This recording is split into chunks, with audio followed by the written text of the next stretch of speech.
بەناوی خۆی بەخشدەی میهرەبان سڵاو لە بینەرانی کەناڵی ئاسمانی پەیام هەوڵ دەدەین لە سۆراخی مێژووی ئەمڕۆماندا قسە لەسەر کارەساتی کیمیایی بارانی هەڵاجە بکەین لە توێژینەوە زانستیەکاندا. هەوڵ دەدەین لەم بەرنمەیەدا لەسەر هەرسێ ڕەهەندی ئاینی پیرۆزی ئیسلام و هەروەها یاسا نێودەوڵەتیەکان و ڕەهەندە مێژوویەکەی و هۆکارە بابەتیەکانی یاخود ئەو هۆکارانەی کە قسەیەکی زانستیانەی هەبێت لەسەر ڕووداوی کارەساتی هەڵەبجە شرۆڤە بکەین. دەپرسین ئایا کارەساتی کیمیایی بارانی هەڵەبجە هەلو مەرجە مێژوویەکانی ڕووداوی لەکوێدا بوو؟ ئایا کارەساتی کیمیایی بارانی هەڵەبجە لە ڕووی نێودەوڵەتیەوە چۆن ناسێنراوە هەروەها نەتەوەیە گرتوەکان تا چەند لە ڕووی یاساییەوە لە ساتە وەختێکی مێژوویدا کە ئەم کارەساتە ڕووەدا بە جینۆسایدی دەناسێنێت؟ ئایا عقلێتی دنیای عەرەبی و هەروەها ناسیۆنالیزمی عەرەبی یاخود ئەو وڵاتانەی کە لە دەوروبەری عێراقدان و بە تایبەتی ئەوانەی کە لە بەدەمەوە چوونی خەڵکی هەڵەبجە و پارێزگای هەڵەبجەدا بوون چ بیر و بۆ چوونێکیانە بۆ سەبارەت بەم کارەساتە؟ دەپرسین ئایا توێژینەوە زانستیەکان وەکو پێویستوانیانە قسە لەسەر کارەساتی کیمیایی بارانی هەڵەبجە بکەن یاخود ئیزافەیەکیان هەبوو لە ناوەندە ئەکادیمیەکاندا؟ ئەگەر ئەو توێژینەوانەی بەرهەم هاتووە لەسەر کیمیایی بارانی هەڵەبجە توانیان چه خزمەتێک بە ڕۆڵ و بە کاریگەری کارەساتەکە بکەن؟ ئەمانە کۆمەڵە تەوەری سەرەکی بەرنامەی سۆراغی مێژوومانە بە میوانداری هەرێک لە بەڕێزان مامۆستا عەدنان نووری توێژەر لە کارەساتی کیمیایی بارانی هەڵەبجە، مامۆستا ڕزوان عارف عەباس توێژەر لە مێژووی هاوچەرخی کورد بەخێربێن بۆ ستودیوی بەرنامەی سۆراغی مێژوو. مامۆستا عەدنانەگە قسە لەسەر ڕوودا و کارەساتی هەڵەبجە بکەین لە 16 سی 1970 هەلومەرجی ڕوودانی یاخود هۆکارەکانی ڕوودانی ئەو کارەساتە لە ساڵی هەشتا بۆچی ئەگەڕێتەوە ئێوە و توێژەرێک کە قسەتان لەسەر ئەو ڕووداوە کردووە؟ بسم الله الحمد لله والصلاة والسلام على رسول الله وعلى آله وصحبه ومن والاه. دەستان خۆشە بۆ ڕەخساندنی ئەم دەرفەتە، سوپاس بۆ ئامادەبوونی بەڕێز مامۆستا ڕزوانیش. ئەلبەتە ئەم ڕووداوانە کاتێک کە ڕوئەدەن خەلفێتێکی مێژوویان هەیە تا ئەندازێک، ئەمە لایەنێکە لایەنێکی کە خەلفێتێکی جوگرافیشان هەیە. هەڵەبجە لە ناو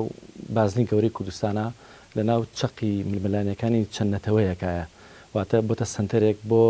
بوونی ململانێکی گەورە کە ئەتوانم بڵێم تا ئەندازێک نزیک لە ئاسیا و ئەوروپا نزیک هاتووە لە یەکتر. بۆیە بە درێژایی مێژوویش هەڵە کوردستان سنتەرێک بۆ یەکلایکردنەوەی ململانی نێوان دەسەڵاتە هێزەکە ئیمپراتۆرە گەوردەکان هەر لە دێر زەمانەوە تا ئێستا. و پاشانیش مەسەلەی کارەساتی هەڵەبجە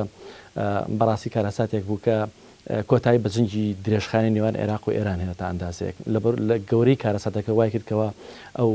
مەسافە گەورەی نێوان عێراق و ئێران کاتێکە شەڕێکی گەورە بۆ ئەم کۆتایی پێهێنا. ئەمەش ئەگەرێتەوە بۆ ئەو ململانی مێژووی نێوان دوونەتەوە لە ناو خاکی عێراقا بۆی کەوا ئەترا بەبوون و چیانی نەتەوەیەک لە ناو ئەو خاک گەوریان ناکرێت. ئەلبەتە لەو کاتەوەی کەوا کاتێک بینی ناسیۆناسی دێتە پێشەوە ئەم بەرامبەر بە ئەو قەناعەتی نییە ناوێ بوونی ئەو لە ناو خاکی خۆیان بناسیێنە دیسەلبێنێ مەبەستی دوونەتەوە عەرەب و کووردا. بەڵێ یعنی ئەتەوێ بڵێ کە ئێوەکو توێژەرێک ئەتەوێ بڵێ کە فاکتەرێکی کیمیایی بارانکردنی شاری هەڵەبجە لە ساڵی 1970 ئەو نەیاریە بوو کە حیزبی بەعەز یاخود ئەو شێوازی حکومڕانێ بوو کە بەرامبەر بە کوردەکان پیادەیە کرد. ئەو پرسیارە فعلەن بەڵام بەدیوی شکا بە ڕوونکردنی لەسەرەوە بم ئەکرێت ئەوترێت کە گوایە سەدام یان ڕژێمی عێراقی بەرامبەر بە هەموو عێراق خراپبووە، بەرامبەر بە شیعەکان لە ئەهوارەکانە خراپبووە، بەرامبەر بە وەسەط خراپن، بەرامبەر بە کورد خراپە. بەڵام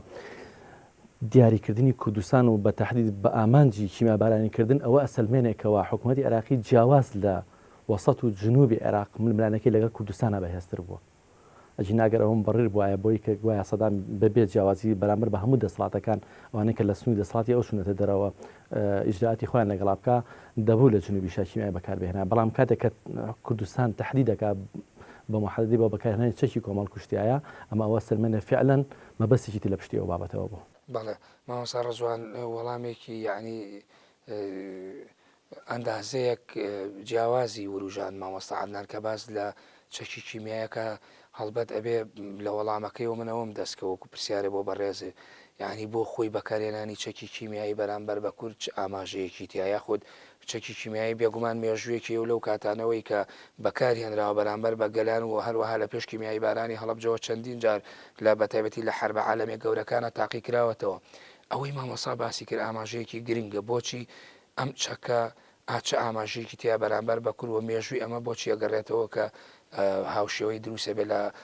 شارێکی کوردی باشووری کوردستان. سەرتا بە ناوی خۆ دەستخۆشی لە جامتەکە ماوەساگیان ڕزمێ بۆ بینەرانی بەڕێزی سۆراخی مێژوو خۆشەویستی شمێوەوان سعدنان بێگومان قسەکردن لەسەر ڕەهەندی مێژووی چەکی کیمیایی مێژوویەکی دوور و درێژی هەیە بەڵام کە ئێمە باز لە مێژووی نوێ و هاوچەرخەکەین دەبین لە ساڵ بۆ یەکەم جار فەڕەنسیەکان لە ساڵی 1940 زاینی ئەم چەکەیان چەکی فرمێزڕێژیان بەکارهێناوە دواتر ئەڵمانیا لە ساڵی 1950 لە وڵاتی پۆڵەندا دژی ڕووسەکان بەکاری هێنا و لە ساڵی 1970 و ساڵی 1970 زاینیش ئەڵمانیا 6 جار ئەم چەکەی بەرامبەر هێزی هاوپەیمانان بەکارهێناوە دواتر لە ساڵانی سیەکان میسر بەرامبەر وڵاتی یەمەن بەکاری هێناوە لە گەرمی جەنگی دومی جیهانی بەریتانیا و ئەمریکا گازی سووتێنەر ماڵوێرانکەریان بەکارهێناوە دژی شارەکان شاریان سووتاندووە لەوانە هامبۆرگی ئەڵمانی کە لە جەنگدا بوون دژی دەوڵەتی ئەڵمانیا دواتر دێن لە ساڵ 1945 ئەمریکا چی نەکرد بە وڵاتی یابان هێرۆشیما و ناگازاکی خۆی چ ئاماژەیەکی تیا بەکارهێنانی چەکی کۆمەڵ کوش ئەمەش ئەوەی تێدا کە ئاماژەیەکی دەستناکی تێدایە بۆ کوشتنی ئەو کۆمەڵەکە جینۆسایت ئەبێتە کۆمەڵکوژی واتە لە ناوبردنی ڕاگاز ئەو چەکانێک کە بەکارهێنراون لە ناو وڵاتانەوە مەبەستیان بۆ کە ئەو ڕاگازە لە ناو بن بۆ نمونە ئەو کیمیایی ساڵی 1960 ڕژێمی بەعس بەکارهێنا بەرامبەر بە شاری هەڵەبجە ویستی کە خەڵکەکە لە ناوبات ئەمەش لە شێوازی بردومانەکەدا دەردەکەوێت کە ڕێگە سەرەکیەکانی هەڵەبجەی تەنی بوو بۆ نمونە ڕێگای سەرەکی هەڵەبجە سازان هەڵەبجە ئەنەب هەڵەبجە هاوار بۆ ئەوی خەڵکەکە لە ناو نەچێت لە شێوازی بردومانەکەدا دەردەکەوێت کە ئەم چەکە کە ئەم هێزەکە بەکاری هێنا ئەم چەکە قورسە دەیویست خەڵکی هەڵەبجە لە ناو بات بەتابەتی ئەو گازانەی کە بەکاری هێنا لەوانە هەمویان کە کۆکوژ بوون خەردەل سیانیت تابوون سیانور VX هەر یەکە و بە شێوازێک کاریگەری دەکردە سەر کەسەکە و لە ناوی دەبێت بە تایبەتی خەردەل بوو لە ماوسعدنان قسەی لەسەرەوە کرد کە بەشێکی گێڕایەوە ئەو ناکۆکیە خود ئەوەی کە جیاوازی بە تایبەتی عقلێکی ناسیۆنالیزمی عەرەبی لە عێراقا یعنی زاڵ بۆ بەسەر سەدام حوسێن و کاریگەری هەبووە بەرامبەر بە کورد ئەم چەکەی بەکارهێناوە ئایا یعنی بۆ خۆی بەکارهێنانی ئەم چەکە ئاماژەیەکی تر بۆ زمانی قڕکردن و سەرکردنی کورد بۆ زیادکردنی قسەکانی مامۆسای خۆشەویست هۆکارەکانی کیمیابارانکردنی ئەم شارە لەلایەن ڕژەمی بەعسەوە ئەگەڕێتەوە بۆ چەند هۆکارێک هۆکار یەک لەوانە ڕژەمی بەعس لە پێش کیمیابارانی هەڵەبجە لە چەند شوێنەکە بەکاری هێنا بوو سەرکەوتوو بوو دەویست جارێکی تر لەو شارە سەرکەوتوو بێت یەک دوو لە ڕێکەوتنی نێوان هێزی پێشمەرگە بە تایبەتی ئەو ڕێکوتنێکە نێوان یەکێتی نیشتیمانی کوردستان پارتی دیموکراتی کوردستان حیزبی سۆسیالیستی دیموکراتی کوردستان بەساوی لەگەڵ بەرەی ئێرانیدا کە پشەوی پێشتر دەوری هەڵەبجەیان دابوو حیزبی بەعس لەوە دەترسا کە هێرش بکرێتە سەر شارەکە و پێشڕەوی بکەن بۆیە حیزبی بەعس ئەم چەکەی بەکارهێنا یەکێک لە خاڵەکانی تر پێشڕەوی سوپای پازارانی ئێران بوو لەگەڵ هێزی پێشمەرگە بەرەو دەریاچەی دەربەندی خان بێگومان داگیرکردن دەریاچەی دەربەندی خانیش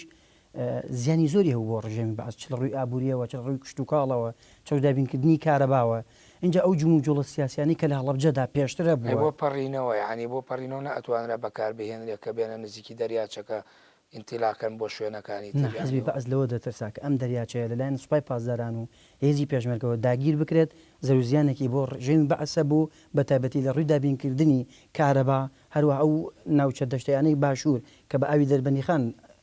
ئەو دەدرێن لە ڕووی کشت و کاڵەوە زەریەکی زۆری دەگرت هەروەها ئەو جومە جۆڵە سیاسیانەی کە پێشتر لە ناو هەڵەبجەدا هەبوو خاڵێکی تر ئەوانە بوو کە هەڵەبجە بە هیچ شێوەیەک ملی کەس نەدەکرد بۆ ڕژێمی بەعس و ڕژەمەکانی پێشمەرگە فاکتەری دیاریکراون بەڵام مامۆسعدنان زۆر جار لە مێژووە کە کاتی قسە سەر ڕووداوە مێژوویەکان دەکرێت باس لەوە دەکرێت کە کاریگەری ئاین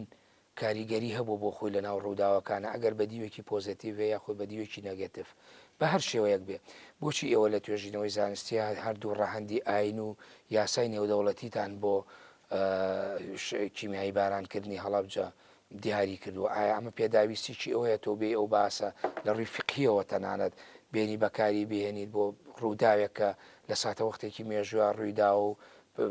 زیاتر جۆرێک لە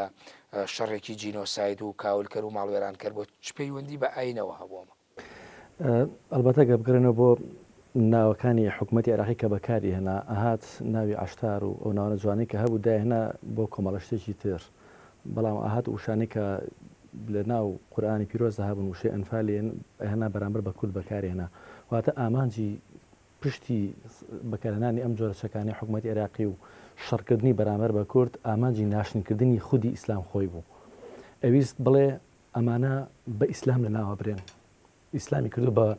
شێوازێک لە چەکێک بەرامبەر بە خەڵک بەکارێنە بۆ ئەوی دژاتیکردنی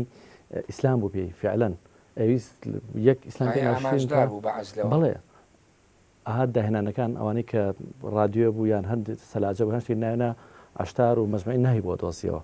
بەڵام شەڕەکەی ناوەنا بە ئاەتی قورئانی نایە بردو بە ساروخی حوسێن و بە شەڕی ئەنفال و بەعنی ئاهات فکری بیررووەچینچکە و ئەگەڕایە بۆ مەدرسەیەکی ئیشتراکی کەوا ئاین بەلایەنەوە تلیاشی گەلان بوو ئەو باگراوەند و خەلفێتە وای لێکردکەوە بێت هیچ لەسەر ناشنکردنی ئەو دیوەی تر ئیسلامکە پاشانیش ئەم جۆرە تاوانان پێویست بوو قسەی لەسەر بکرێت ئایا دیدی ئیسلام تێڕوانی ئیسلام بۆ ئەم جۆرە تاوانە نەچی ئایا لە ئیسلاما ڕێگە پێدراوە کەسانێک بە کۆمەڵکوژی بەیەکۆ لە ناوبرێنیان نە ئەو ڕەهەندانەی کەوا ئەمڕۆ ئەکرێتە پێوەرێک بۆ ناساندنی جۆرە جۆرەکانی تاوان بە جینۆساید ئایا لە ناو ئیسلامە جێ ئەبێتەوە یا جێ نابێتەوە ئەم پێویستی بە بەراوردکارێکی گرنگ و ورد هەبوو هەرچەندە جینۆساید لە پێشترا نەبووە گەڕان بە دوای ئەم زارەوەیە لە مێژووی ئیسلامان نییە و پاشان لە فقی ئیسلامیشان نەبوو بەڵکو ئەم زاراوای لە دوای جەنگی جیهانی کوژیەک بە جینۆساید یعنی ناوزەر ناکرێت نه ئەگەر جینۆساید ئەو کاتە ناوەرە بە جینۆساید کە بەرامبەر بە ڕەگەزێکی محەدد ئاینێکی دیاریکرا و باشە قەومێتێکی دیاریکرا و بە مەبەستی لە ناوبردنیان بەکار بێت ئەوە پێوترێت جینۆساید کۆمەڵکوژی باڵێ پێوترێت جینۆساید واتە لە ناوبردنی ڕەگەز وەکو ڕەگەز هەمای لە ناوبەریت ئەمە پێوترێت ئەمە بۆ خۆی ضرورە بۆ خۆی دینیش بێتە داخولکە ئیسلام قسەی لەسەر ضرورە ئەو خەڵکە لای ڕوون بێ ئەمە لە ئیسلامان نییە لە بەڕووی پێغەمبەری خوا عەلەیهی سەڵات وسەلام باسمان لەوە بۆکە لە ڕۆژی قیامەتە یەکەم شت کە لێپرسنەوەی لەسەرەکە ئەوەل و مات و قاد بین الناس فی الدیماء لە خوێن لێپرسنەوە لەسەرەکری و پاشانیش دیدی ئیسلام بۆ ئەو خەڵانی کە لە ڕێکەوتنامەکە هەیە هیچیان مخالف لەگەڵ ئیسلامە ئیسلام ڕێگە نادا هیچ کەسێک بە بێتەوان بکوژرێ من قتل نفسا بغير نفس فكأنما قتل الناس جميعا ئەمە تێڕوانی ئیسلامە پاشانیش ڕاگواستن لە شوێنە بۆ شوێنێکی تر دەرکردن لە شوێنە بۆ شوێنێکی تر بەمبەستی چۆڵکردنی ئەو زمینەیە و ژیانیان لە دەرەوە شوێنی خۆیان ئەوەیەکی لە بنەماکان لە ئیسلامی ڕێگە پێنەدراوە تا پێغەمبەری خوا عەلەیهی سەڵام خۆی دەرەکرێت بۆیە ئەو ڕێگەزانەی کە هەبوون لە ناو ڕێکەوتنامە نێودەوڵەتیە لەسەر پرسی جینۆساید دەبوو یان پێویستە خوێندنەوەیکی ئاینانەی بۆ بکرێت وەکو ئیسلام ئایا دی و تێڕوانی ئیسلام بەرامبەر یان نزیکی هەیە لەسەر بنەما ئاینیەکانەوەی یا بنەما فیقیەکانەوەی تۆ ئاماژە پێداوە لە توێژینەوەکە لەگەڵ یاسا نێودەوڵەتیەکانە بۆ قسەکردن لەسەر جەریمەی هەڵەبجە هەموو ئەو تاوانانەی کەوا لە نەوتەیە گرتوەکانە میتاقانی نەتۆیە گرتوەکانە هاتوون و دش بە مرۆڤاتین هیچیان ئیسلام لەگەڵیان نییە شریعەتی ئیسلام لەگەڵ هیچیشیان واتە شریعەتی ئیسلام و یاسای نێودەوڵەت متتەفیقن لەسەرەوەی کەوا ئەم جۆرە لە جۆرەکان هەمویان تاوانن بەڵام لە میکانیزمی بەکارهێنانەکەی یان محاکەمەکردن و لێپرسینەوە لەو جۆرە تاوانانە جیاوازە لە یاسای نێودەوڵەتیە ڕەنگە زۆرینەی ئەو خەڵکانی کە تاوانەکەن دەرباز بن چکە یاساکان ئەمڕۆ جەنگی جیهانی دووەم کۆتایی پێهات یەکەم کۆتایی پێهات چەند کەس محکەمە کرا لەسەری چەند کەس تاوانبار دەچوون کوان تاوانبارەکان بەڵام لە ئیسلامەوانی هەر کەسێک بەرامبەر بە بێگیان بێعەقڵێکی ستەمێ بکات لە ڕۆژی قیامەتە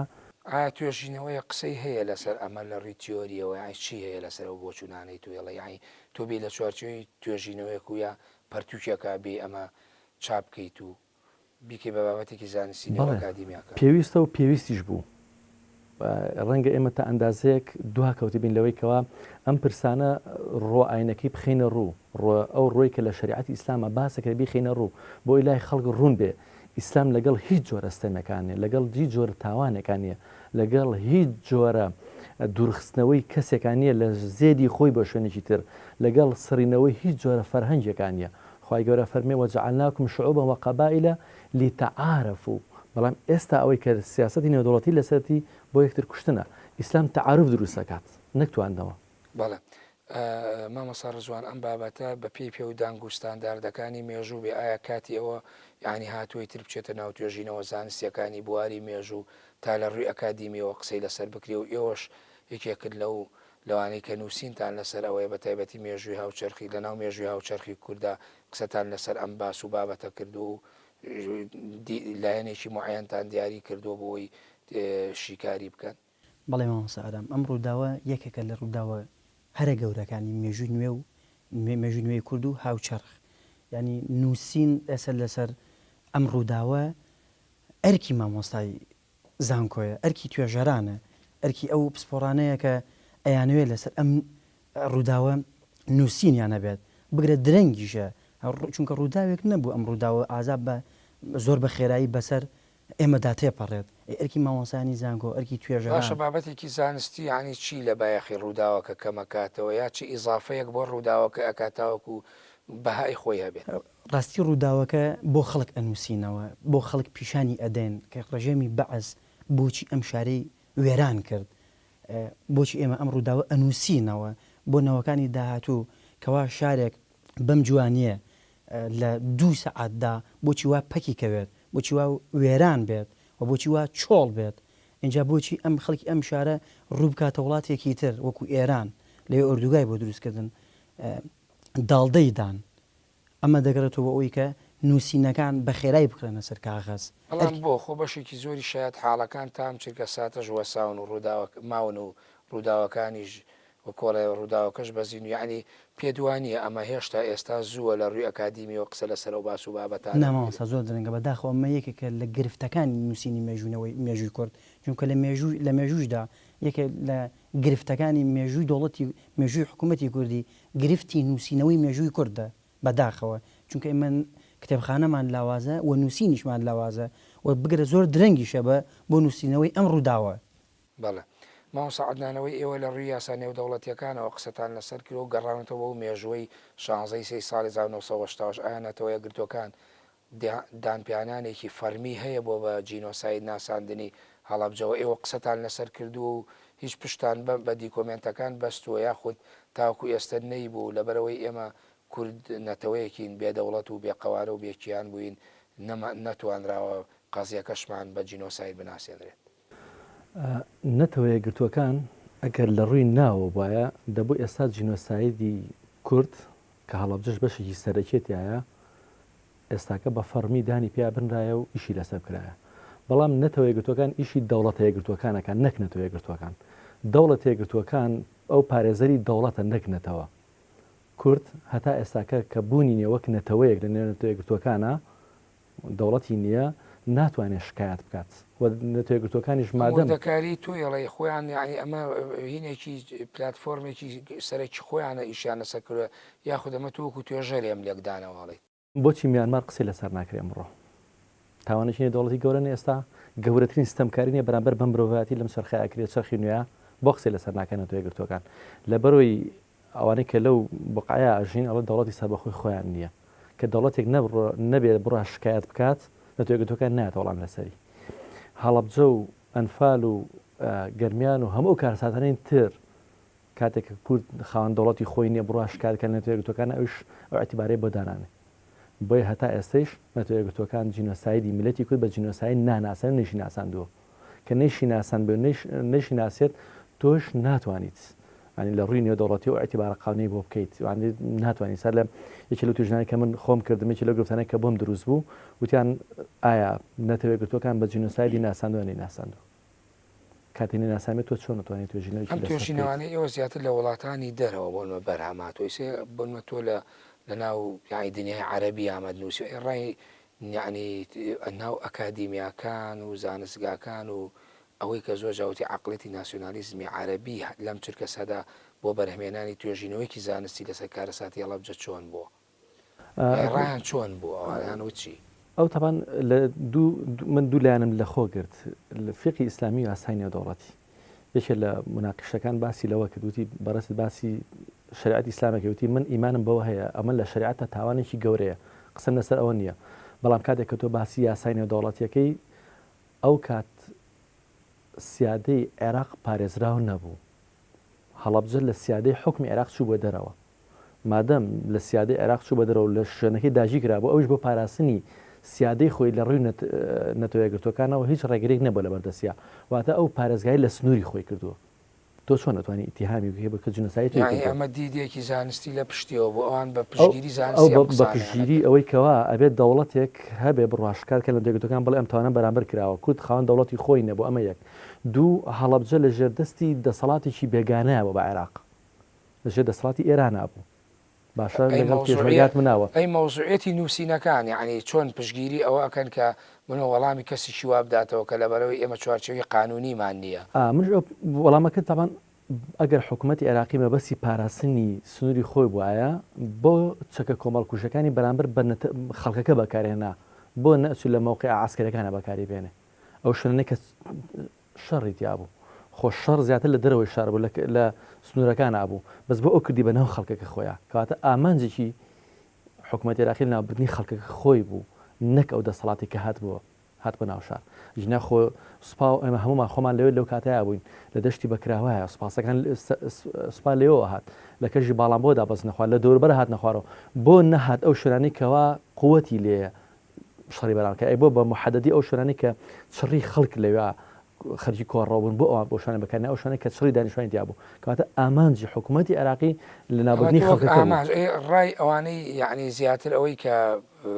کات خۆی گلەی هەبوو ماوەسەعادنان لەسەرەوەی کە تەنانە ڕێکخراوە ئیسلامیەکانی دەرەوە ژۆک و پێویست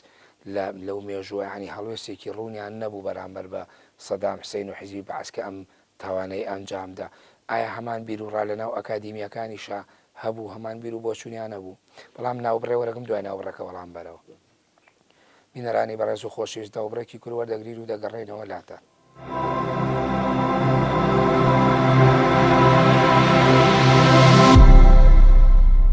دووبارە سڵاو ماوەسەعادنان بەر لە ناوبڕەکە و پرسیارەم کردیانی ئایا ئەو گلەی ئەو کاتانە لەسەر ڕێکخراوە جیهانی بەتەوەی جیهانی ئیسلامی و عەرەبی کرا کە هەڵوێستیشی ئەو تویان نەبوو بەرامبەر بە تاوانەکە ڕوویدا ئایا ئەمەش لە دوای بڵێن نزیکەی بە سەر و چارەکە سەدەیە ئێوە توێژینەوەیەکە نووسن ڕای زانستگا و ئەکادیمیەکانیشیان هەمان ڕای ڕابردوو بوو لەسەر تاوانی هەڵەبجە یا خۆت جیاوازیشی هەبوو مەوزوعەتیانیا بە بابەتەکە کە ئەو عقلەت و بیر و بۆچوونەی کە بەرامبەر بە تاوانی هەڵەبجە لە ڕابردووە هەبوو زانستگاکان پشگیری ئەو جۆرە ناکەن و مەوزوعیانە تر ئیش لەسەر ئەو بابەتەیەکەن البته ئێمە بێت بۆ جیهانی عربی بە تایبەتی پێویست بووە پێویستی شەکەوە ئیش لەسەر توێژینەوە بکرێت بۆ گەیاندنی پەیامی گەلی کورد بە دەرەوەی خۆمان لەبەر ئەوەی ئەوان سەدامیان وەک ئێمە نەناسی بوو ئەوان سەدامیان بە دووسێشت ناسی یەکێ لەوانە کە مەدیشی ئێڕاگرتە بۆ ماوەی 8 ساڵ سەدامیان وە ئەناسی سەدامیان وە ئەناسیکەوە لە بەرامبەر ئیسرائیلا بەکارهات سەدامیان بۆ ئەناسیکەوە شەڕی ئەمریکای کرد ئەوان ئیسلام سەدامیان وا بۆ شێوازە ئەناسی وە وەکو سەرکردەیەکی نوعی کاریزمی نوعی بۆ ئومەی عەرەبی ئەناسی دەسەڵاتەکانیش پشگیری سەدام بوون لەو کاتەیە بەڵام ئەوەی کە ئەمێنێتەوە ناوەندە ئەکادیمیەکان لەگەڵ خەڵکە سیڤیل و خەڵکە عامەکانە ئەوانەی کە ئێمە گفتوگۆمان لەگەڵاکردن دوو بەش بوون ئەوانەی کەوا فکرێکی نەتەوەی سەرفیان هەبوو قەنەعەتیان بەوە نەبوو کەوا لە عێراقا کورد بەرامبەر بە حکوومەتی عێراقی بۆسێتەوە پێشیان وانە بوو کە حکوومەت عێراقی سیستەمی لە کورد کردو بەڵکو ئێمە تەجاوزی ئەو سنووری خۆمان کردبوو بەڵام خەڵکە بێلایەنەکەی تریشی تیا بوو مەجموعەی خەڵکێکی کە فعلەن پێیان نەگەشت بوو پەیامەکە ئەو پەیامان پێ نەگەشت نیان نەزانی ئەم جۆرە تاوانە کراوە ئەو کاتە تحتیمێکی ئەعلامی توانن بڵێن لە ڕێی دەسەڵات و حکامی ئەو کاتی وڵاتانی عەرەبیەوە هەبوو بەرامبەر بە ئەم تاوانەی کە سەدام ئەیکرد ئەوانیش تاوانەکانیان نەئەبینی دوای گفتوگۆ لەگەڵ کۆمەڵێکیانە فعلا نێچێ لەوانە کە من دکتۆر رستام الامیر بە سپاسەوە وتی من هەتا ئەم توێژنە نهاتە بەردەستم سەدامێکێک بووم لە مؤیدەکانی بەڵام ئێستا پەشیمانم لەو دیفاعی کە لە ڕابردووە کردومە داوای لێبوردنی شەکەم بەڵێ مامۆستا ڕزوان ئەو بۆچوونانەی مامۆستا عەدنان باسی بە تایبەتی لە وڵاتانی عەرەبیە ئایا وڵاتانی تری ژواون بوونە وڵاتێکی وەکو ئێران کە هاو سنوور بوو وە بەشێکی معادلەکەی نێوان عێراق و ئێرانیش وە پاساوێکی حکوومەتی بەعسیش هاتنە ناوەی ئێران بوو بۆ هەڵەبجە بۆیە یعنی کیمیایی بەسەرا کرد کە لە ڕووی مەوزوعیشەوە قسەی لەسەر بکرێ وەکو تۆ فاکتەرەکانی باس کرد جیاوازتر بوو ئایا ئەمە بۆ هەموو وڵاتەکان لە ڕووی نێودەوڵەتیوە ڕاستە یاخود هەر تەنهاوە عقلێتی عەرەبی و ناسیۆنالیزمی عەرەبی و بەرامبەر بە ڕووداوی هەڵەبجە لە 1680 پیادەیانە کرد ماوەسا بێگومان ئێران ڕۆڵی سەرەکی هەبوو لە ناساندنی ئەم کەیسە بەڕووی جیهانی دەرەوەدا دەبین لە کاتی ڕوودانی ڕووداوەکە هەتا 3 ڕۆژ دوای ڕووداوەکە 28 ڕۆژنامە نووس یا وێنەگر دێنەوە شارەکەەوە 24 تا 25 کەسیان ڕۆژنامە نووس و فۆتۆگرافەری ئێرانی بوون. ئێستا لە ئێرانە ئەم ڕووداوە زۆر بە پیرۆز و زۆر بە بەڵام ئێران ئەمەی بۆ ببوورە وەڵامەکە بینەژێ ئێران ئەمەی بۆ ئەوە نەکرد لەو مێژوە بۆ ئەوەی خۆی بتوانێت تەختی ڕووداوە بکە کە خۆی ڕیادە و سەرکردایەتیەکە نارەکەی ئەو ڕووداوێکی خولقانە و ئەم ئەوێ بە خەڵک بڵێ ئەوە دوژمنەکەی ئێمەیە بەرامەر بە خەڵکی تریش بەرژەوەندی خۆی لەوەدا بوو کە ئەم ڕووداوە گەورە بکات لە پێناو بەرژەوەندەکانی خۆیان کە بۆ نەتەوە یەکگرتوەکانی بسەلمێنێت ئەها ڕژێمێک وەکو سەدام خەڵکەکەی خۆی لە ناو دەبات ئەمەش لە ڕێی ڕاگەاندنەکانەوە لە ڕێی بەڵام بە حاڵەتی ئیجابیش دەرچوو بەڵێ بەتەکی بە حاڵەتێکی ئیجابی دەرچوو لە ڕێی فعالیەتی ڕێسانەکانیانەوە لە ڕێی ڕۆژنامە و فۆتۆگرافەکانیانەوە ئەم ڕووداوایان ئەم ڕوودانەوەیان گواستەوە ئەوە بوو چەندین ڕۆژنامە نووس چەندین فۆتۆگرافەر لە دەرەوەتە هاتنە ناو شارەکە. اینجا ڕۆڵی ئەرێنی بەتەکی ئێران ڕۆڵی ئەرێنی هەبووە لەم کەیسە ئەگەر سیر بکەن دەبینین کارساتێکی میابارانی هەڵەبجە لە چاو پرۆسی ئەمفال بچووکترە بەڵام لەبەر ئەوەی کە ئێران ناساندی گەورەی کرد یا لە چاو ونبوونی 8 کوردی فەیلی بارزانی ئێران ڕۆڵی ئەرێنی هەبووە لە ناساندنی ئەم کەیسە لە ڕێیشیەوە یەکەم خدماتی سەرەتایی بۆ دابینکردنی بریندارەکان دەرزی لەدان بۆ ئەوانەی کە هێشتا بریندار و ماون بۆ ئەوەی چارەسەر بکرێن هەروان ناردنە دەرەوەی ئەو بریندارانی کە لە ئێران بوون چارەسەر نەکران نردن بۆ ئەڵمانیا ڕۆژاوە ئەمریکا یابان سوید ئیتالیا فەڕەنسا دواتر ئەوانی کە لە ئێرانە شەهید بوون ئێمە گۆڕستانێکمان هەیە لە تاران بە ناوی شەهیدی بەهشتی زەهرا بەڵێ لەوێ نێژراون اینجا ماگی سووری نێودەوڵەتی ئەمە تۆ زیاتر وەکو فعالێتی ئیداری و بەدەمەوە هاتن باسەکە ئێ وەکو وەکو ڕای وڵات و عقلێتی وەکۆ لە ناسیۆنالیزمی فارسی لە ئێرانە ئەوەی کە ئەوترێ ئەوان چۆن یعنی بیرروبۆچوونیان بەرامبەر بە ڕووداوێکی ئاوا چۆن و یعنی ئایا ئەمەش لە ناو زانستگاکان شارۆک و لە مامۆسان پرسی هەمان عقلێتێکە بوو کە جاری وایە لەوانەیە ئەمەی بە مستحق زانی بەکە بەرامبەر بە کورد کراوە هەندێک عقلێتی دنیای عەرەبی وەکو باسمان کرد پێشتریش لایەنگری سەدام حوسێن وتوانە دیفاع لە سیادە و سەروەری خۆیەکە ئایا ئەمە بۆ ئێران و بۆ ناسیۆنالیزمی فارسیش هەڕاست بوو بەشێکی ڕاستە مامۆسا چونکە ئێران عقلەتێکی بەتایبەتی فارس بەو شێوەیە دەڕوانێتە کوردەکان کە یەک ڕەگەزن یەک فەرەنگیان هەیە فەرەنگیان لە یەکەوە نزیکە اینجا کە لەبەر ئەوەی هەڵەبجە لەسەر سنووری ئێرانە سوپای پازارانی ئێران بەو ناوا بوو کە ئەم شارەی بۆمباران کرد یەکسەر هەواڵەکەی گواستەوە بۆ دەرەوە کە ڕژێمی بەعسی عراق ئەم هەواڵە ئەم کارەساتەی بەسەر گەلی کووردا بەسەر کە سنەشە لە ڕووی مەزەبیەوە لەسەر خۆیەتی هاتووە چۆن بە شوەیەکی دڕندانە بە شوێکی وەحشیانە ئەم شارەی بۆمباران کردووە بەتابەت لە نێو زانکۆکانی ئێرانیشدا ئەم یادە لە ڕووی عقلەتی فارسیەوە بەز ڕادەگرن مقدسی ئەکان ساڵانە یادی دەکانەوە بۆ ئەوەی کە ئەم یادە بەرز ڕابگرن کورد هیچ سنتەرە لەو باس و بابەتە زانستیانە نەخێر بە شێوەیەکی گشتی یعنی ئەو جیاوازەی مامۆستا عەدنان باسی کرد لە نێوان بۆنمە پیادەکردنی سیاسەتێک بەرامبەر بە نەتەوەیەکی جیاوازتر ئایا فارسەکان ژێ ئاکادیمیاکانی ئێرانش بە هەمان شێوە لیان ئەڕوانی کە ئەمە جیاوازەکە یاخود ئەوان بە شێوەیەکی گشتیتر و عێراقیانە یعنی لە ڕووداوەکانە ڕوانی بۆ ڕووداوێک بۆ لە شارێکی عێراقیا بووە ئەم ڕووداوە ڕووداوی جەنگی کۆتاییێنان بە جەنگی تەحمیلی نێوان عراق و ئێران بوو بەو شێوەی سەیری دەکرد کە ئەم ڕووداوە ڕووداوێکی مێژوویە حیزبی بەعەس ئەو کاتە دژمنی ئێران بوو بۆ ئەوەی حیزبی بەعەس ڕژێمی بەعەس سەدام حوسێن بە گیانی دەرەوە بناسێنێت کە دڕندەیە لە زانستگاکانیشە لە توێژە نووزانستیەکانیدا ئێستا لە گوگڵا سێرج بکە هەر بنووسە حەلەبجە دنیایەک مەقالی زانستی دنیایەک توێژینەوەی زانستی دەربارەی هەڵەبجە دەهێنێت ئەوان دەوڵەمەندن لەسەر کارساتی کیمیابارانی هەڵەبجە هەتا توێژەرە کورد ئایا دەرهاویشتەکانی هاوکاریکردنی ئێران یاخود بەدەمەواد یاخود تێکەڵبوون بە ڕوودا و کارەساتەکە بۆ خۆی لە دوای ئەوە دەرهاویشتێکی جیاوازتری هێنایەکەوە ئەگەر ئەم دەراویشتەیە نەبووایە عقارێکی تری وەرەگەر ئەم ماوەسە ئەگەر ڕسانەی ئەگەر میدیا گەڕاگانی ئێران نەبووە ئەم کەیسە ئەوەندە گەورە نەدەکرا ئەوەندە ناوی نەدەبرا وەکو پرۆسی ئەنفال شەڵاوی ئەنفال وە کوردە فێلیەکان دەشارایەوە ئێران لەم ڕووەوە لەوانەیە خۆ مەسلحاتی بەرژەوەندی خۆی هەبوو بێت لە ناساندنی ئەم کەسە بەڵام لەم ڕۆڵی ئەرێنی هەبوو لە ناساندنی ئەم کارەساتی کیمیابارانی هەڵەبجە بەڕووی دەرەوەدا دەبینین دوای ماوەیەک لە ڕێگەی ئەم ڕاگەیاندانەوە چەندین وڵاتی نێودەوڵەتی لە لەوانە کەنەدا جەزائر، ئیسپانیا، ئیتالیا، بەریتانیا، فەڕەنسا ئیدانی ئەم کارە دەکەن. هەروە لە ڕوو ڕاگەاندنەوە ڕۆژنامەی گاردیان، ئیندیپندنتی بەریتانی، ڕۆژنامەی گونیش و سەباحی تورکی ئیدانی ئەم کارساتە دەکەن. هەروها کەسایەتیەکان ئەگەر ڕاگەاندنەکانی ئێران نەبووایە کەسایەتیەکی وەکو شێخ عەبدوڵڵا عەزام کە سەرکردەیەکی فەڵەستینی و خەباتی لە ئەفغانستانە بوو، نامەیەک ئەنێرێت بۆ بەڕێزمەوە سەمەلا عوسمان بەڕەحمەت بێت، دەنووسێت کە ئەم کارساتە لە هەڵبجە ڕوویداوە چەند دێڕێکە لە داستانی ئەم دینە و چەند بزمارێکە بە تاپوتی زۆردارانەوە دڵنیا بن کۆتایی ڕژەی بەعس نزدیکە. بەڵێ ماوەسەعەدنا زۆر قسە لەسەرەوە کرێت ئەگوترێ ساڵانەوەکو سەرد ڕووداوی هەڵەبجەوەکو مێژوو ئەگەڕێتەوە و قوربانیەکان وانەی بریندار بوون یا خودوانەی ڕووداوەکان و مەشهەدەکانیان بینەوە هێنە سەر شاشەی تیڤیەکان یاخود لەناو میدیاکانی بیسراوە قسە بۆ خەڵکەکەن و لە ڕۆژنامە و گۆڤارەکان شت ئەنووسن. ئەمە هەر ئەوترێتەوە هیچ ئیزافەیەکش بۆ حەدەس و ڕووداوی هەڵەبجە ناکە. ئێوەکو ئەکادیمیە چی ئەبینەوە چ شتێکی نوێ کە نەوتراوە باز نەکراوە بۆ هەڵەبجە پێویستە بووترێت وە قسەی لەسەر بکە وەشتی تازە بێت نەکرا و پێویستە بکرێ و پێشنیار چییە؟ من پێم وایە کە پێویستە لەم ساڵ بەدواوە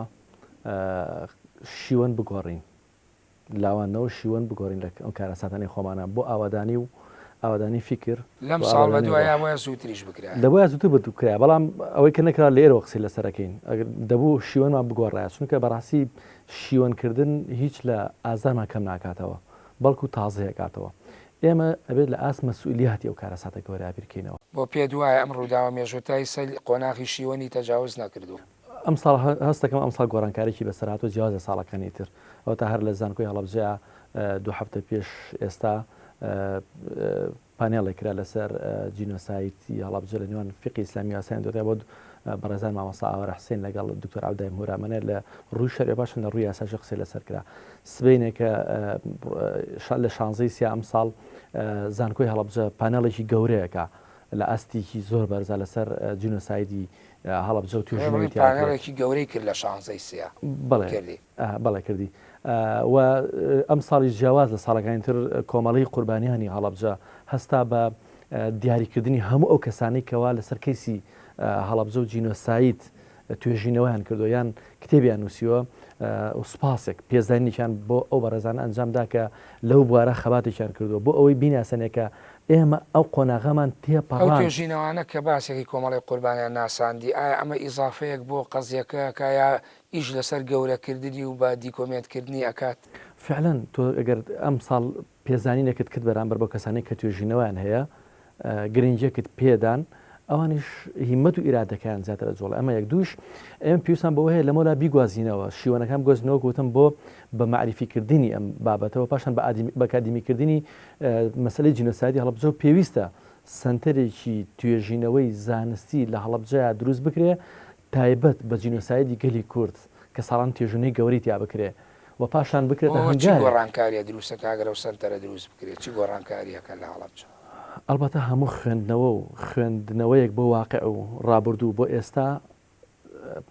ئاسی معریفی ئایندەی تاک ڕۆشنترەکاتەوە و پاشان بنیادی معریفی ئەندامانی کۆمەلگا بەهێزترەکات. ئێمە پێویستان بە خوێندنەوەی مێژوو هەیە بۆ وانە لێوەگرتن بۆ ئایندە. بە بڕوای تۆ زۆر جوانە ئەوە یعنی ئەوە زۆر سەرنج ڕاکێشە بۆ بینەریش ئایا ئەو خوێندنەوەی مێژۆ بۆ ئایندە تا ئێستا هەڵەبجە وەکو پێویست خراوەتە ناو دۆسیی مێژوە لە ناو دۆسیی مێژووی گەلی کووردا دانراوە لە ڕووی زانستی و هەڵبەت مەبەست هەوڵ درراوە ئێستا ئەوەی کە دوێنێکان نزیکەی 30 کەس توێژینەوەی ماستەر دکتۆرا کتێبیان لەسەر هەڵەبجە هەبوو ئەمەش ئەنگاوی گەورەیە کە تۆ لەم تا ئێساکە بەبێ پێزانینی خەڵک بەبێ پێزانینی دەسەڵات کە نازانێت ئاتا کەس چەند کەس کوردی هەتا ئەم ڕێکخراوە بە ڕێزە هەستان بەوە کۆیان کردەوە فعلەن ئێستا خەڵکانێکی زۆر هەیە لەو بارە هەنگاوێناوە بەڵام هەنگاوەکان تاکە کەسین پێویستە ئەم هەنگاوانە بکرێت دەستە جەمعی پێکەوە توێژینەوە لەسەر ئەو بارانە ئەڵی دەستە جەمعی مەبەستەوەی لە ئاسی بەرپرسیایەتی حکومیە یاخود ئەوەی خەم بۆ هەڵەبجە ئەخوات وەڵی حکومی پێ ناچێت بەم تاز بەم ئاستە بیرکاتە تازە بتوانە بگاتەوە ئاستەی کە لە ئاسیی گەورە بیکاتەوە ئەگەر بم بیرکردنەوەی کە ڕابردوو بیرکردێتەوە بەڵام ئەگەر ئەوەش نەبێ خەڵکی واعی ئەم کۆمەلگایە ئەکادیمیەکانی ئەم بەشەی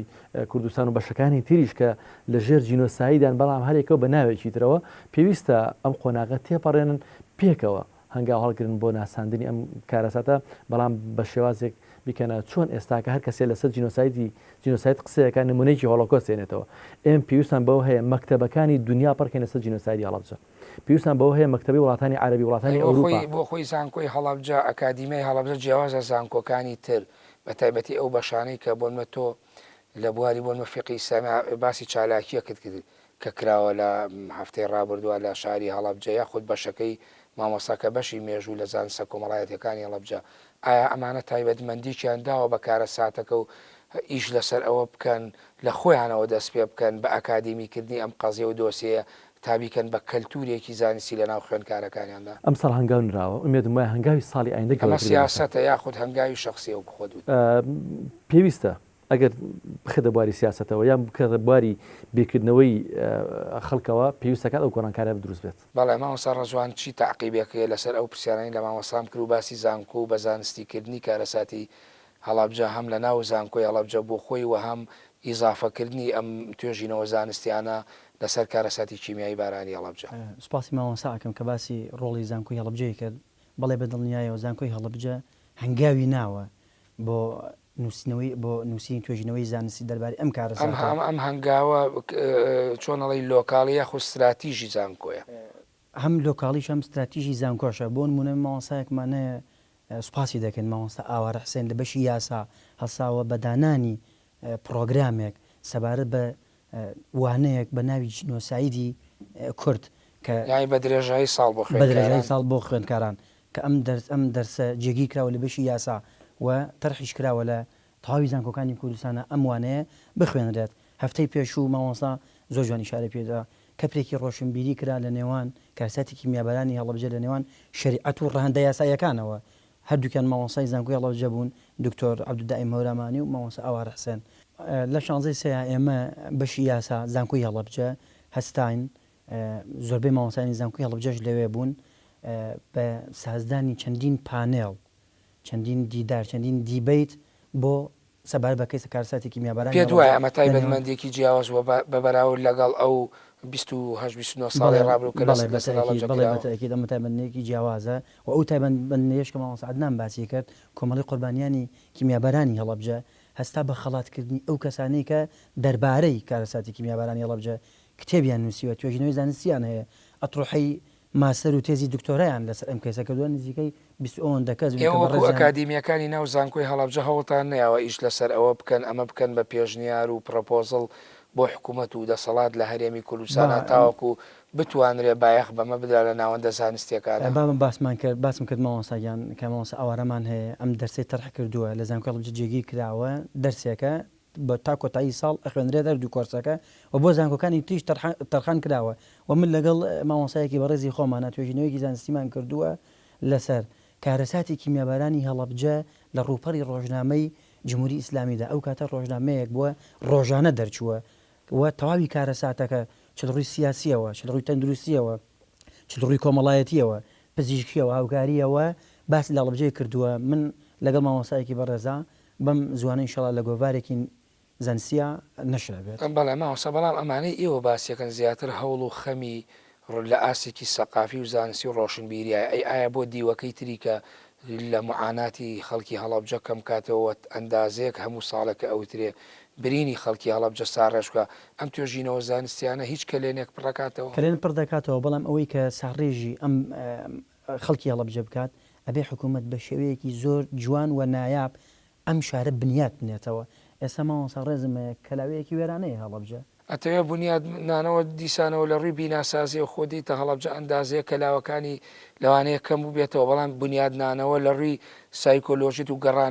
گەڕانەوەی ورە و ئیرادە بۆ خەڵکی هەڵەبجە و هەڵەبجەیەکان و پڕکردنەوەی ئەو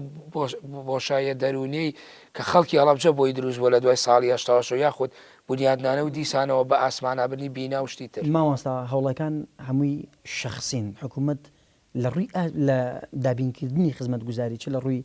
زانستیەوە بێ چ ڕووی بیناسازیەوە بێ لە هەڵەبجە زۆر لاوازە زۆر لاوازە ئەوەی کە هەوڵ دراوە و توێژینەوە نووسراوە و تەرح کراوە هەمووی ئیشی شەخسین و هەمووی بەشێک لە مامۆستایانی زانکۆی هەڵەبجە و مامۆستایانی تری سنووری پەروەردەی هەڵەبجان کە ئەو کتێبانیان نووسیوە بەڵام بەداخەوە هەڵەبجە دووبارە ئەو توێژینەوەی ببوورە ئەو توێژوانی کە ڕابردوو نووسەوەکووانەی ئێوەش نووسیتانە لەوانەیە مامۆستا چەند ساڵان توێژینەوەی نووسە جەنابی 2 ساڵێک پێش ئێستا توێژینەوەی زانستی لەسەر شاری هەڵەبجە نووسیوە ئەمانە حکومەت وەکو سیاست ئیشی لەسەر ئەمانە کردووە بتوانێت لەژێر ڕووناکی ئەم توێژینەوانە کەیس و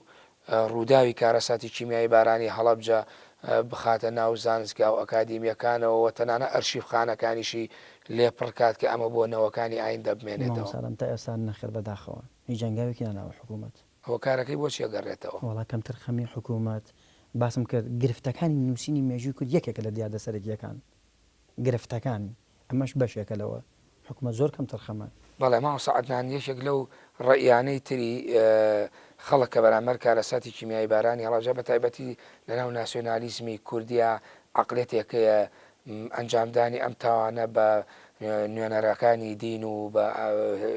یعنی ئاینی ئیسلام زۆر جار هەندێک لە ناسیۆنالیستەکان تاوانبارن کە یەکێک لە نوێنەرەکانی دین دێ ئەم تاوانەی کردووە ئایا ئێوە لە ناو توێژینەوەکانتانە ئیشتان لەسەر ئەوە نەکردووە کە تەنانە ئەمانەش بڕەوێنەوە یاخود بە شێوکی مەوزوعیتر لەسەری بدوێن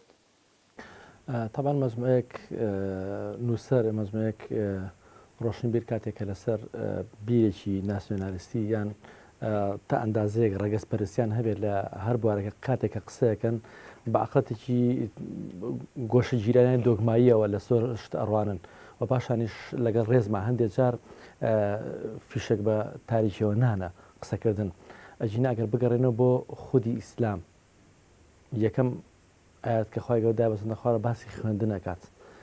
واتە گرنگیدان بەو لایەنە معریفی کە هەیە و پاشان خی گەورە فەرمی پێغەمبەری خوا عەلەیهی سەڵاتو وەسەلام وما ئەرسەلناکە ئیلا ڕەحمەتەن لیلعالەمین معانی ڕەحمەت زۆر لەوە گەورەتر و فراوانتر کە ئێمە لێی تێگەیشتوین لەبەرەوەی ئەمانە هیچیان لەژێر معانی ڕەحمەتە جیان نابێتەوە ئەو معانی ڕەحمەتی کە خی گەورە ناردێتە خوارەوە بۆ بەشەریەت و پاشانیش ئەو ئاەتانەی کاتێکە باسی جەنگەکەن هەمووی بۆ پارێزگاریکردنە لە ئەسڵ لە ئیسلاما شەڕکردن نیە بەڵکو ئەسڵ لە ئیسلامە بریتە لە ئاشتی خی گەورە فەرمێ ادخولوا فی سیلمی کافە هەنی ئەسڵ لە ئیسلامە بریتە لەوێن بەڵام تۆمەتبارکردن شتێکی ئاسایی و ئاسانە هەموو کەس دەتوانێت خەڵک تۆمەتبارکە ئەمەوە خیتاب و قسەنە لە چوارچێوەی توێژینەوە زانستیەکانە ئایا قسە لەسەر ئەمە ئێوە قسەتان لەسەر ئێمە هاتوین ئەو تاوانانەی کەوا هەیە یەکە بە یەکە قسەمانەسە کردو ئایا ئەم تاوانە ئیسلام چۆن سەیرەکات ئەو تاوانێتی ئیسلام چۆن سەیرەکە یەکە بە یەکە هەموو دید و تێڕوانین و شریعتمان ڕوون کردوتە لەسەر ئەو بابەتانەی کەوا ئەمڕۆ ئیسلامی پێتان بارەکرێت ئەگەر مێژوو حسابکەین لەسەر دین مێژوو ڕەنگە هی من و تۆ فڵان و فیسارواتە بەشێکی ئێمە لەو مێژووە ئێمە گەر خودی خۆمان هەڵی بکەین دینەکەمان پێ نەوتوین بەڵام ئێمە هاتوین بە شخصەکان دین داوامبارەکەین پێویستە ئەو معادلە ڕاستکرێتەوە کە خودی دین هیچ دینێکی ئاسمانی نەک دینی ئیسلام هیچ دینێکی سەماوی هیچ دینێکی ئاسمانی لەگەڵ کوشتن و بڕینا نییە وەک خۆی ئەگەر ما بێتەوە لەگەڵ ئازێدانی هیچ مرۆڤایەتەکان نییە هیچ جۆر لە گیاندارەکان نییە ئەگەر ئەو خۆی مابێتەوە بەڵام تاکەکانی جەبەجەکاری ئەو دینن زۆرجار دێن ئەسڵەکە شێوێنن بەڵێ ماوەسا من شتێکی وام نەماماوەی بەرنامەکەم تەواوێگە ئیزافەیەکی هەبێ یاخود پرسیارێکم نەکردوێت لەسەر توێژینەوە زانستیەکانی یا لەسەر شتێکی تازە لەسەر هەڵەبجە بکرێت و بوترێت و بنووسرێت فەرموو من لە کۆتای ئاڵێم داوا لە حکومەتی هەرێمی کوردستان و هەرێمی کوردستانەکەم کە شیوەن و ڕۆڕۆ و لاواندنەوە با بگۆڕین بۆ توێژینەوە و دڵدانەوە و پرۆژە و خزمەت گوزاری با هەنگاوەکانمان بەڕووی بنیادی معریفەی تاکی ئەم کۆمەڵگایە بێت نەک ڕووخاندن و وێرانکردن هەڵەبجە تەنها شارێکە کە لەسەر دەستی حکومەتی هەرێم بۆ بە پارێزگا دەستە گوڵی حکومەتی هەرێم هەڵەبجەیە چنێک بتوانێت خزمەت بکات ئەوەنە مایی دەسەڵاتدارەتی دەرەکەوێت پاشانیش بەڵام ئەمە بەکردەی بسەلمێنێت ئەبێ بیسەلمێنێت ئەبێت لە وەکالەتخانەوە بیگۆڕێ بەڕاستی ئێستا هەڵەبجە هەمووی وەکالەت پاشانیش زانکۆی هەموو شارەکانی کوردستان بڵێ هەڵەبجە بە پارێزگابوونی ئەم شارە تەرجەمە نەبوو بە ئەمری واقع نەخێر زۆری ماوەشتر پاشان خەڵکیکە ماوەستا ئارام هەموو شارەکانی کوردستان بوون بە شار ئەو کات زانکۆی تیاکراوەتەوە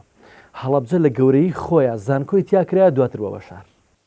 بەڵێ ماوەستا ڕەزوان ئیزافەیەکرد ما بۆ دوا قسە بۆ سەر تەوەری بەرنامەکەم هیوادارمەوە هەوڵەیە کە زانکۆی هەڵەبجە ناویەتی سەبار بە جینۆسایت زیاتر بەرەو پێشەوە بڕوات و مامۆسایان بە شێوەیەکی گشتی توێژینەوەکانیان دابین بکەن لەسەر ئەوانەیە کە پسپۆڕیان نوێ هاوچەرخە لەسەر کەسی کیمیابارانی هەڵەبجە.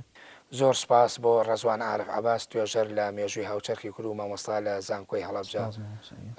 سپاس بۆ مامۆستا عەدنان نووری توێژەر لە کارەساتی کیمیایی بارانی هەڵەبجە و سوپاسان دەکەین لە شاری هەڵەبجەی شەیدەوە تەشریفتانە نابوو بۆ بەرنامەی سۆراغی مێژوو. بەڵە بینەرانی بەڕێز و خۆشەویست بەم شێوەیەتمە کۆتایی سۆراغی ئەم جارە تا سۆراغی تر بەخوای گەورە و میهرەبانتان دەسپێرم. خواتان لەگەڵ کاتێکی خۆش بۆ هەموو لایەن.